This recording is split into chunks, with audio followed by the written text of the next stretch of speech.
I've been using this portable power station for the past 3 weeks or so. Here is what I really like about it. Now, the thing that sets this apart and that I think is actually really cool is, waha! It's got built-in solar panels.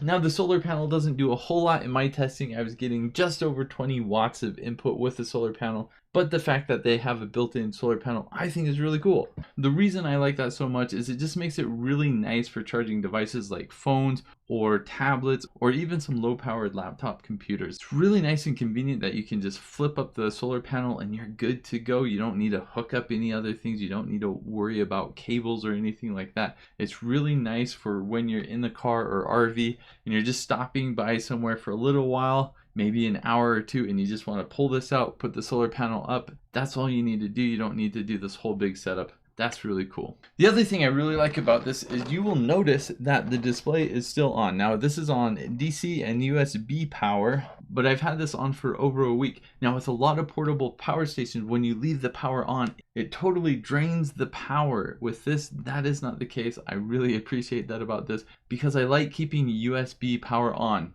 I put portable power stations in my shed a lot, and I'll show you later on in this video, but I have a USB thermometer and I want to keep it on all the time because it connects to Wi-Fi so I can get a temperature reading in my shed. Now, if the portable power station is automatically turning off, obviously that doesn't work for me. So the fact that I can just keep this on and it doesn't use a lot of power while it's on, that's really nice. Let me go ahead and show you kind of what you get out of the box and how I've been using this. So here is the portable power station. It does come with this pouch of cables. Kind of a weird pouch. It doesn't open up all the way. So you got the main charger, then you have the cable for plugging it into your car's cigarette lighter, and then you've got the barrel plug to barrel plug, but you also have a bunch of adapters that come with it, so you can fit this to just about any size. Then here is the portable power station. You can see over here it's got the display. Let's go ahead and turn it on. Shows what the battery level is, so it just kind of has a simple 20, 40, 60, 80, 100 power level. You got a single AC outlet. You've got these covers to prevent water from getting in. Then you've got your car plug as well. You got your input and output. You got USB-C and then a couple USB ports. And of course, what makes this unique is it does have a built-in solar panel. So that is cool. On the back, you got this stand, so you can leave it out like that, have it charge in the sun. Really cool idea. Really nice and portable. I like the handle. It's kind of like a really heavy suitcase. Right, the sun is basically directly overhead, so I've got this out here. We'll open it up and we'll see if I can charge it today.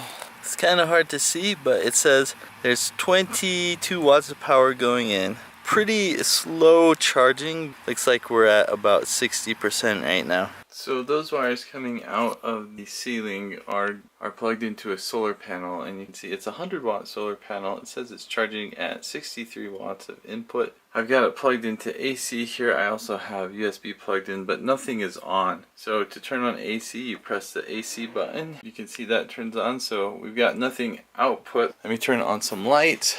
So I got some lights on now, and you can see with the lights on that it's using about 50 watts of power or 110 volts. And we've got the input here at 63 watts. So it should still be charging even though it is using power. So I see what the input is, I see what the output is, and then it just kind of has a bar here. I wish this had like a percentage or time, but it's still nice that it says what the input and output is. Now I'm going to turn on DC, and as soon as I do that, it turns on the USB as well. And as you can see, it is 95 degrees Fahrenheit, so it's very warm in here. We'll see how this does in the heat. So I left this on all night, and it was only plugged into DC when it was on. The AC was not on. So as you saw in those clips, I've been using this in my shed that gets really, really hot. I haven't had any issues with this at all. It's really nice to be able to plug in the USB, just keep it on all the time, and it works. So this is a 600-watt power station, which means it's not really going to run appliances or power tools or anything like that. But for running lights, backup, computers, tablets, devices, things like that, this works really, really well.